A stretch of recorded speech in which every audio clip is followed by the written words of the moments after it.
bawal na podcast lang. Broadcast yun.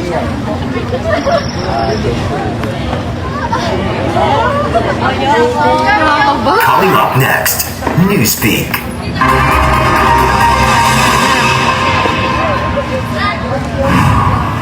Good evening, Philippines. Bring you to the peak of stories you need to know today. Country's inflation rate slows down to 5.4%, remains highest in Southeast Asia. Marcos Jr. Alvin rebrands government with Bagong Pilipinas campaign. And FIFA finally, Philippines women's team scores goal in debuting at the 2023 World Cup.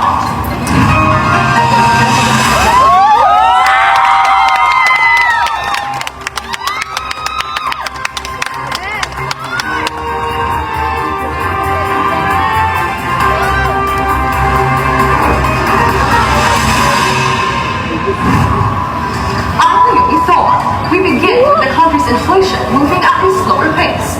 For 5 straight months, the increase rate continuously declines. However, according to groups, Filipinos still cannot keep up with the higher prices. Reporting live on the Big Story is Nino Naomi, despite the positive development of the country's inflation rate, authorities and group worries on the inflation still at its height. With this, I spoke to one of the residents here, and she said that even with moderated prices, she is still worried as this remains a burden to their pockets. Compared to the mid-year inflation rate last year being above the 6% line, the country has now reached its lowest inflation rate yet. This was said to be caused by the slower price increases in transport, as well as food and beverages, among others.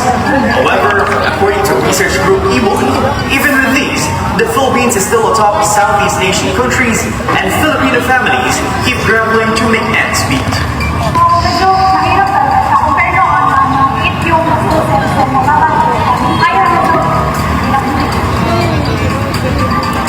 For now, the government affirms that they will continue to help the Filipino families to cope with the changing prices, and they will also be doing the strategic measures.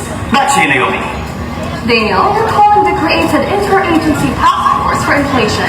What programs have been implemented so far?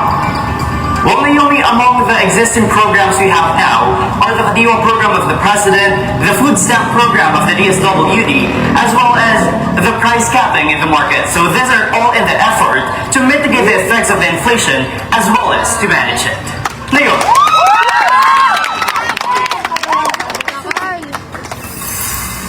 After the controversy on Pangcor's new logo and Department of Tourism slogan, President Marcos Jr. unveils the Bagong Pilipinas as the new brand of Philippine government.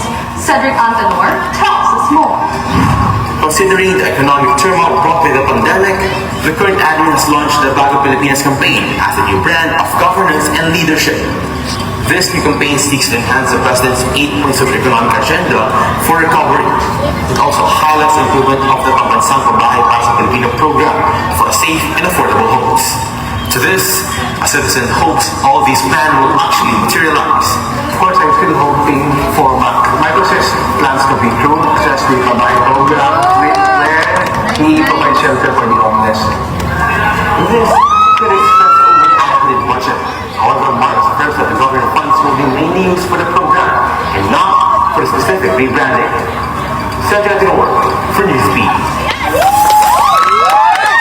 Series of rebrands, the Department of Education also takes a step forward with a bottom-up agenda, pledging to offer the quote, best education system the Philippines has ever seen.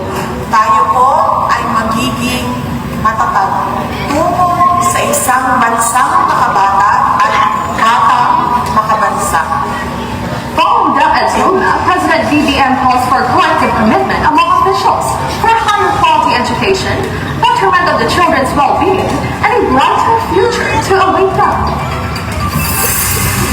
Up next, Philippines women's team qualifies for the 2023 FIFA World Cup for the first time.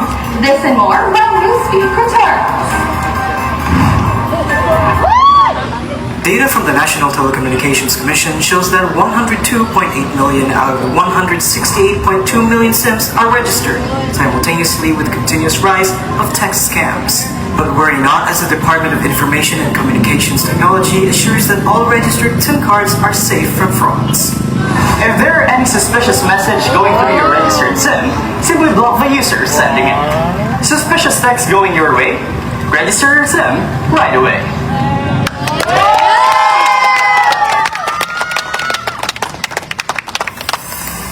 Welcome back to Newspeak. Upon Typhoon Tao's alarming surges in Vietnam and southern China, disaster response teams prepare for rescue and relief. As of now, measures are ensured with airlines postponing flights and plans to evacuate residents in highly affected areas.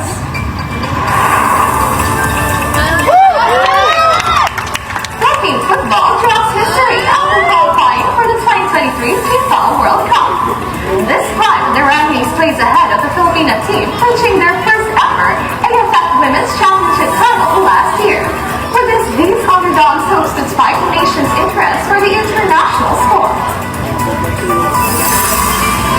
And those are today's stories. Join us again tomorrow. We bring you to the hot